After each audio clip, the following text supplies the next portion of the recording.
낭독하신 말씀으로 물 근원을 고치시는 기적이란 제목으로 오늘 나누도록 하겠습니다. 하나님께서 물로 포도주로 변화시키는 기적을 행하셨고 마라의 쓴물을 단물로 변화시키셨습니다. 반석에서 생수를 나게 하시는 기적도 행하셨습니다. 여러분, 하나님은 기적의 하나님이십니다. 왜 기적을 행하실까요? 그것은 하나님의 약속의 말씀을 성취하시는 하나님이심을 증명하시는 것입니다. 하나님은 기적의 사건을 통해서 스스로 하나님 되심을 증명하시는 거예요. 하나님의 말씀은 어제나 오늘이나 동서고금을 막론하고 변함없고 틀림없이 이루어지는 약속의 말씀입니다. 그래서 히브리서 13장 8절에 그랬습니다. 예수 그리스도는 어제나 오늘이나 영원토록 동일하시느니라. 우리 예수님 과거에도 현재에도 미래에도 동일하신 하나님, 변함이 없으신 하나님, 그 말씀, 약속하신 말씀은 1.1억도 틀림이 없이 그대로 이루어지신 하나님이라는 것을 우리에게 말씀하고 있는 것입니다. 사람은 시류에 따라서 환경에 따라서 변하게 되기도 합니다. 종종 틀릴 때도 있습니다. 착오도 합니다. 착시 현상도 느낄 때도 있습니다. 그래서 어떨 때는 실없는 사람이 되기도 합니다. 그러나 우리 하나님은 언제나 변함없이 늘 한결같이 우리에게 약속의 하나님으로 와 계시는 것입니다. 하나님은 살아계셔서 오늘도 우리와 함께 임마누엘 하시는 줄로 믿습니다. 오늘 본문의 말씀은 구약의 엘리사 시대 때 물 근원을 고침을 받는 그 기적에 관련된 이야기입니다. 엘리사가 여리고 지방에 머물고 있을 때였습니다. 어느 날 여리고 사람들이 엘리사를 찾아와서 이 지역은 경치가 좋은 곳이지만 물이 좋지 않아서 토산이 익기 전에 떨어집니다. 이렇게 고백합니다. 그 말을 들은 엘리사가 물 근원을 고치는 놀라운 기적의 이야기가 오늘 본문의 이야기입니다. 여러분, 물 근원을 고치는 기적은 어떻게 일어났을까요? 여리고의 물 근원이 나쁜 것은 자연재앙입니다.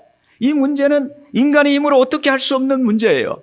여리고 사람들은 그것을 알았습니다. 그래서 먼저 여리고 사람들은 엘리사를 찾은 것입니다. 19절에 우리 같이 보겠습니다.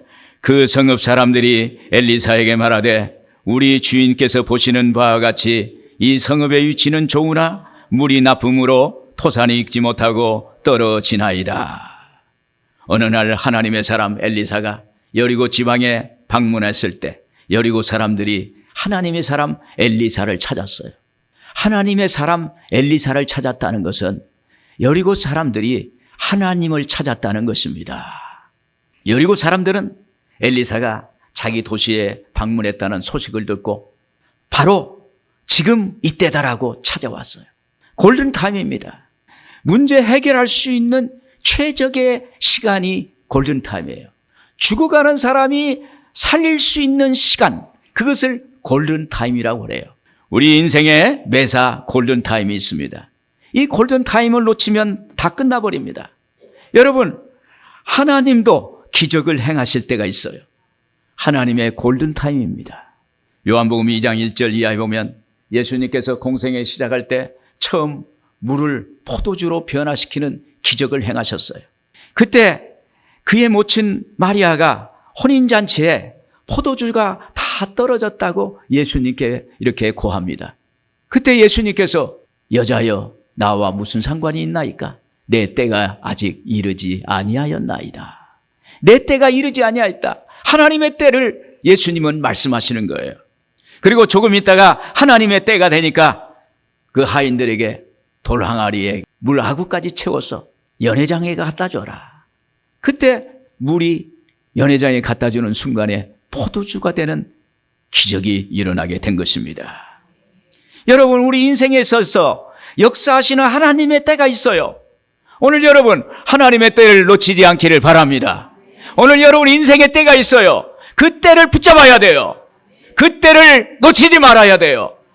오늘 여러분, 하나님이 그때 역사하실 줄로 믿습니다. 그들은 엘리사에게 여리고성에 심각한 문제를 고했습니다. 여리고성은 겉으로는 산 좋고 물 좋고 수려하고 아름다운 도시였어요. 많은 열매가 맺히려고 꽃봉오리가 맺혀 있습니다. 가축들도 많습니다. 그런데 열매를 거두기 전에 다 떨어져 버려요. 가축들도 새끼를 유산합니다. 끝까지 열매를 맺히지 못합니다. 안타까운 일이에요. 그래서 19장 표준성경에 보면 이렇게 말씀합니다. 보십시오. 선생님께서도 보시는 바와 같이 이 성읍이 차지하고 있는 자리는 좋지만 물이 좋지 않아서 이 땅에서는 사람들이 아이를 유산합니다. 본문엔 토산이 익지 못하고 떨어진 아이다 라고 번역되어 있습니다. 여기 토산은 그 땅을 말합니다. 그러므로 나쁜 물 때문에 여성들은 유산하고 가축들은 조산하며 식물들은 익기 전에 떨어지는 것을 말하는 것입니다. 여리고 사람들이 이 상황이 매우 심각한 거예요. 아무리 노력해도 모든 것이 허사가 되는 거예요. 물이 좋지 못해서 요즘 말하면 공해로 수질이 안 좋아서 인간의 생명까지도 위협을 당하는 본질적인 문제가 그들에게 있는 거예요. 원래 여리고라는 이름은 향기로운 곳, 종려가 있는 성읍, 종려나무 성이라고 불려질 정도로 환경이 쾌적하고 풍요로운 곳이었습니다. 그런데 언제부터인가 토산이 익지 못하고 떨어지고 아이를 낳지 못하는 이러한 현상이 발생한 것입니다. 죽음의 도시가 된 거예요. 그런데 여리고성에 하나님의 사람 엘리사가 방문했다는 말에 그들이 엘리사를 찾아와서 엘리사에게 자기들의 문제, 심각한 문제를 드러내는 거예요. 엘리사 선생님, 물이 나빠서 수질이 나빠서 모든 토산이 익기 전에 다 떨어집니다. 사람들이 살 수가 없습니다. 어린아이가 태어나기 전에 죽습니다. 가축들도 나오기 전에 다 죽습니다. 이렇게 말합니다. 이 도시는 곧 멸망할지도 모릅니다. 엘리사 선생님 도와주세요. 간절하게 구하는 것입니다.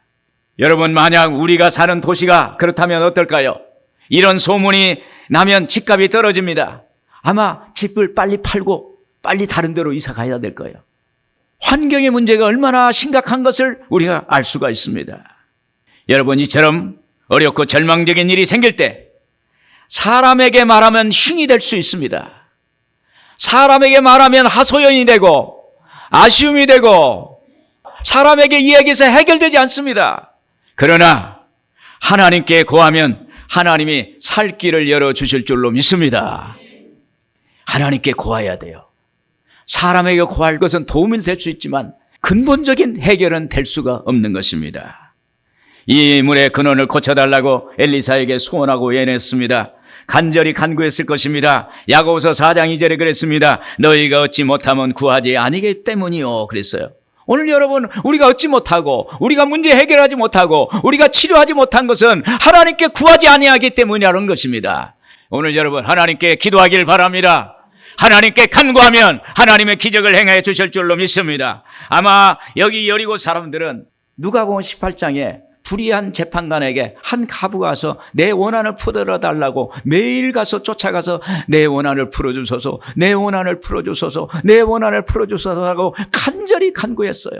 그때 불의한 재판관이 하나님도 모르고 사람도 인정하지 않고 무시하는 사람이 괴로워서 과부의 소원을 들어주었다는 거예요.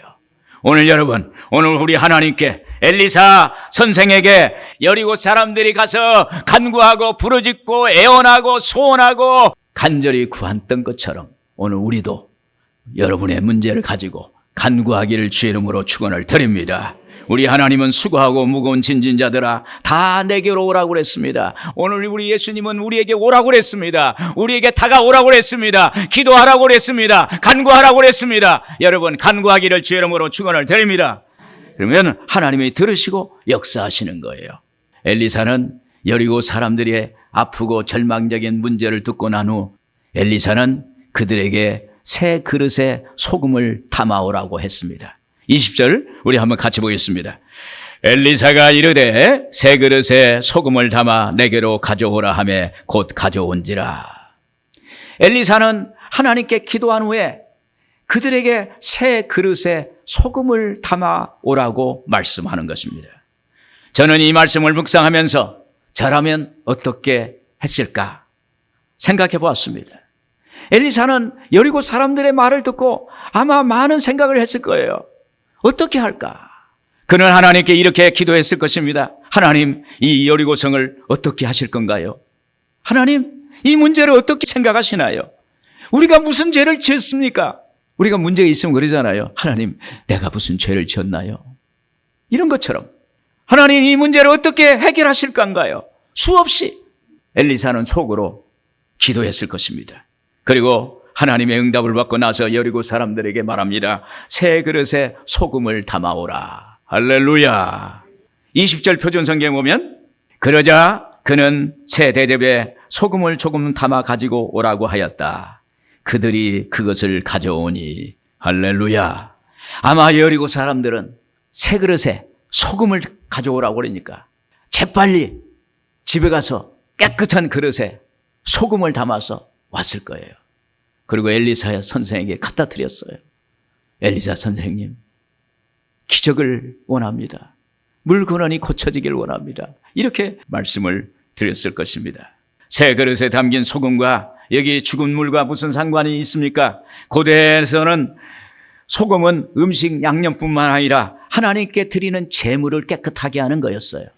썩지 않는 방부제 역할을 했어요.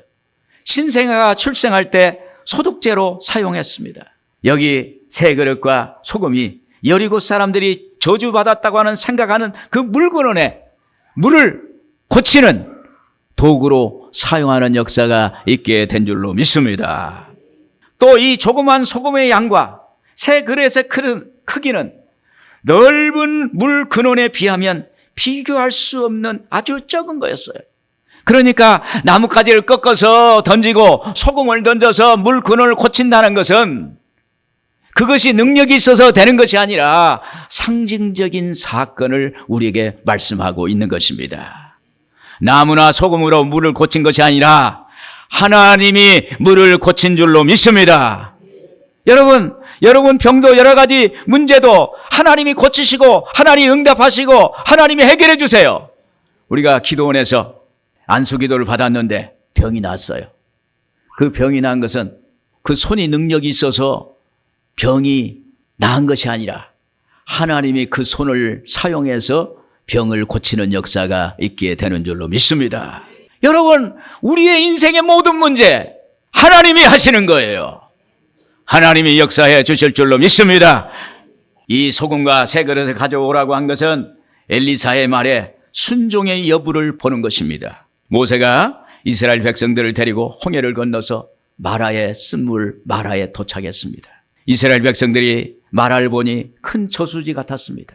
목이 말랐던 그들은 정신없이 물을 마셨습니다. 갑자기 사람들이 토하고 배를 움켜잡고 대굴대굴 굴르고 보니까 그 물이 쓴물이었어요. 그 물을 먹으면 죽는 물이에요. 그때 이스라엘 백성들이 원망하고 불평합니다. 모세는 그 순간 하나님께 엎드립니다. 여러분, 문제가 있을 때 엎드려야 돼요. 할렐루야.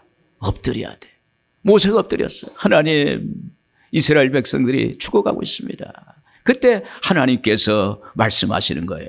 하나님이 한 나무를 지시하시고 그 가지를 그 쓴물에 던져라.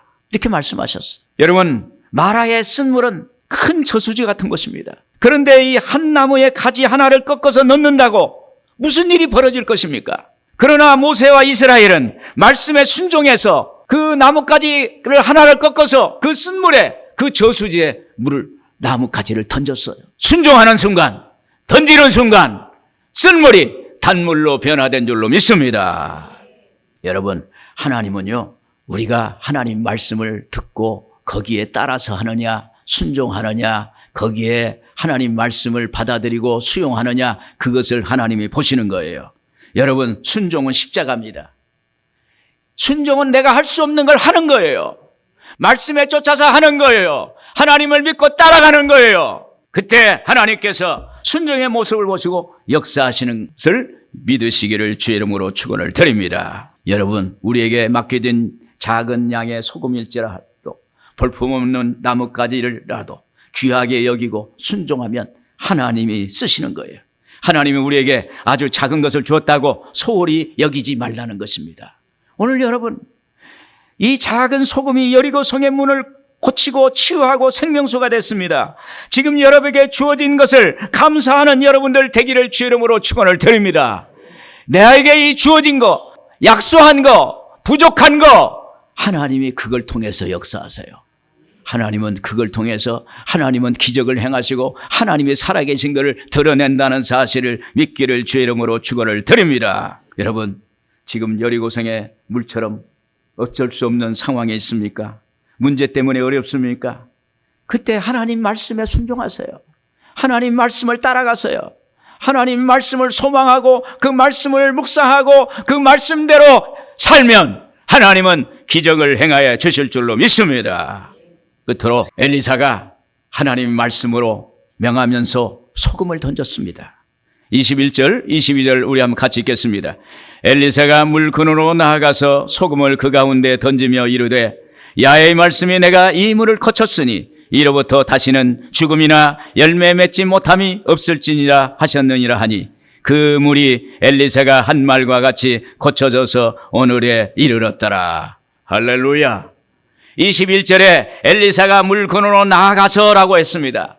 엘리사가 물 근원으로 나오는 그 행간 사이에 엘리사는 하나님과 같이 하는 시간을 가졌어요. 여러분, 하나님의 사람, 믿는 사람, 하나님의 자녀가 하나님과의 그 시간을 갖는다는 것, 이건 기도의 시간이에요. 할렐루야. 하나님 말씀을 묵상하는 시간입니다. 그 시간을 가졌어요. 엘리사가 하나님께 이런 기도를 드렸을 것입니다. 하나님, 이 물 근원을 못 고치면 이 사람들은 다 죽습니다. 여리고 사람들이 살 수 있도록 도와주세요. 많은 사람들이 죽어가고 있습니다. 이 물을 고쳐주세요. 이런 기도를 했어요. 그때 엘리사에게 하나님의 말씀이 임합니다. 이제 엘리사가 많은 사람들이 모여있는 물 근원 앞으로 나갑니다. 여리고 사람들이 엘리사의 일거수일투족을 바라봅니다. 그리고 간절한 소원과 기대를 담고 엘리사 선지자를 바라보는 거예요. 그때 엘리사가 자리를 먼저 정한 후에 마치 예수님께서 죽은 나사로 무덤 앞에 서서 하늘을 향해서 축사하시고 감사의 기도를 하시고 무덤을 향해서 나사로야 나오라 한 것처럼 여리고 사람들 앞에서 엘리사도 하늘을 향해서 하나님께 감사의 기도를 하고 그리고 소금을 물 근원에 던지면서 큰 소리로 야훼의 말씀이 내가 이 물을 고쳤으니 이로부터 다시는 죽음이나 열매 맺지 못함이 없을지니라. 할렐루야. 이 말씀을 선언한 거예요. 다시는 죽음이나 열매 맺지 못함이 없을지니라. 이렇게 선언하고 소금을 물 근원에 뿌렸습니다. 이 소리를 들은 여리고 사람들도 그 소리에 같이 합창을 하는 거예요. 복창을 하는 겁니다. 내가 이 물을 고쳤으니 하나님이 이 물을 고쳤으니 이로부터 다시는 죽음이나 열매 맺지 못함이 없을지니라. 합창하는 거예요. 여러 번 떼창을 하는 것입니다. 한 번만 하는 것이 아니라 하나님 쓴 분이 그 죽어가는 물근원이 기적으로 단물이 돼야 되는데 생수가 돼야 되는데 그 순간까지 이 말을 외치는 거예요. 내가 이 물을 고쳤으니 이로부터 다시는 죽음이나 열매 맺지 못함이 없을지니라. 그동안 하나님을 잊고 세상에서 상처받았던 마음들이 치유되고 하나님을 떠났던 마음들이 회복되고 하나님께 돌아오는 역사가 있게 된 줄로 믿습니다. 여러분, 하나님은요, 하나님 기적을 행하시기 전에, 오늘 눈에 보이는 기적을 행하시기 전에 먼저 우리의 완악한 마음, 우리의 상처난 마음, 우리에게 문제가 있는 마음, 우울한 마음, 슬픈 마음, 염려근심, 이걸 다 치유하시기를 원하세요. 할렐루야. 이걸 먼저 해결하고 그리고 눈에 보이는 기적을 행하시는 것입니다. 여러분, 이것은 성령의 역사입니다. 하나님의 말씀이 임할 때 반드시 성령의 역사가 나타나서 절망적인 마음에 소망의 역사가 나타납니다. 어두운 마음에 밝은 희망의 역사가 나타나게 되는 것입니다. 먼저 물 근원보다 심령을 치료해 주시고 회복케 하는 놀라운 역사를 행하시는 것입니다. 또 엘리사가 소금을 물 근원에 던지며 하나님의 말씀이 내가 이 물을 고쳤으니 이로부터 다시는 죽음이나 열매 맺지 못함이 없을지니라고 명할 때 순간 여리고성의 사람들의 마음은 하나님의 능력의 말씀으로 가득 채워지는 거예요. 할렐루야. 하나님의 능력의 말씀이 그들에게 임합니다. 그러자 그들의 믿음이 생기는 거예요. 믿음이 생기니까 그때 그 믿음을 통해서 하나님은 역사하시는 거예요. 로마서 10장 17절이 그렇습니다. 그러므로 믿음은 들음에서 나며 들음은 그리스도의 말씀으로 말미암느니라. 오늘 여러분 말씀을 들으세요. 말씀을 들으면 믿음이 생깁니다. 희한한 역사가 나타나는 거예요. 믿음이라는 것은 없는 것을 있는 것 같이 바라보는 것입니다. 없는 것을 있는 것 같이 생각하는 거예요. 없는 것을 있는 것 같이 행하는 거예요. 그때 하나님의 역사가 나타나게 되는 거예요. 예전에 저도 성령을 받고 나니까 목사님이 강단에서 설교하시는 말씀이 귀에 쏙쏙 들어왔어요. 쏙쏙 들어오니까 믿어지는 거예요. 믿어지니까 기도하는 것들마다 다 해결되는 거예요. 기도하는 것마다 응답이 오는 거예요. 기도하는 것마다 하나님의 기적이 나타나는 거예요. 오늘 여러분, 그것이 남의 얘기가 아니에요. 오늘 여러분들의 얘기가 되길 바랍니다. 여러분 각자의 이야기가 되길 바랍니다. 여러분, 나의 스토리가 돼야 돼요. 여러분의 삶의 스토리가 돼야 돼요. 스토리가 있는 삶, 그런 삶이 아름다운 삶이요, 열매 있는 삶이 되는 것입니다. 요한복음 6장 63절이 그렇습니다. 살리는 것은 영이니 육은 무익하니라. 내가 너에게 이른 말은 영이요 생명이라고 그랬습니다. 여러분, 하나님 말씀은 영입니다. 영이기 때문에 그 말씀을 우리가 시인하고 받아들이면 그 말씀이 우리 안에서 생명의 역사가 나타나는 거예요. 오늘 여러분, 말씀은요 하나님의 영으로 만들어진 말씀이에요. 말씀이 우리 안에 심령 속에 생겨지면 우리 안에서 희한하게 막 희망이 생기고 꿈이 생기고, 그리고 하나님의 그 말씀이 나에게 어떤 기쁨으로 다가오고 비전이 생기고, 그래서 예수 믿는 사람들이 점점점 성장하게 되고, 그리고 하나님께 바로 세워지는 역사가 나타나게 되는 것입니다. 여러분, 문제 앞에서 하나님의 말씀을 듣고 나가면 성령이 역사합니다. 히브리서 4장 12절이 그랬습니다. 하나님의 말씀은 살아있고 활력이 있어 좌우에 날선 어떤 것보다 예리하여 혼과 영과 및 관절과 골수를 찔러 쪼개기까지 하며 그랬습니다. 여러분, 말씀 자체가 활력이 있어요. 말씀 자체가 운동력이 있어요. 말씀을 우리가 암송하면, 묵상하면 말씀이 우리 안에서 역사하시는 거예요. 오늘 말씀이 우리 안에 오시면 아픔도 사라지고 슬픔도 사라지고 저주도 사라지고 원수와 칸막이 물러가고 영적으로 밝아지는 역사가 있게 될 줄로 믿습니다. 그 말씀이 좌우에 날선 어떤 검보다 예리해서 혼과 영과 및 관절과 골수를 찔러 짜겠다 그랬어요. 이 성령이 레이저 광선보다 더 강력한 그 빛을 발하면서 우리의 혼과 영과 관절과 골수, 영혼, 육을 치료하는 역사를 행해 주실 줄로 믿습니다. 순간 성령이 죽은 물 근원을 고치고 회복하는 역사를 행하시는 것입니다. 여러분, 엘리사가 명하는 말씀이 믿어지고 엘리사를 하나님의 사자로 믿게 되니까 엘리사가 말한 그대로 물 근원이 거쳐지고 생수의 역사가, 생명수가 되는 역사가 있게 된 줄로 믿습니다. 22절 표준성경에 보면 그곳의 물은 엘리사가 말한 대로 그때로부터 맑아져서 오늘에 이르렀다. 할렐루야. 이때 엘리사 시대 때 여리고 성의 물 근원이 거쳐져서 오늘날까지 물이 맑고 생명이 넘치는 그러한 물이 되었다라고 말씀하고 있습니다. 제가 한 10여 년 전에 성지순례 갔을 때 여리고를 갔어요. 여리고를 갔는데 거기는 농장이 있어요. 기프치라는 농장이 있는데, 야, 물이 철철철 흘러내리고 나무가 야자수, 열매 맺는 무화과, 종려나무, 수 없는 나무들이 우거지고 거기에서 열매 맺고 거기에 꿀이 나오고 또 많은 가축들이 거기에서 아름답게 커져가는 그러한 모습을 제가 봤습니다. 여러분, 하나님의 기적은 지금도 역사하는 거예요. 할렐루야. 하나님의 역사는 계속되고 끊임없이 역사하실 줄로 믿습니다. 오늘 여러분의 삶 속에 물 근원이 고쳐지는 기적이 여러분의 삶 속에 있기를 바랍니다. 하나님의 축복이 넘치기를 주 이름으로 축원을 드립니다.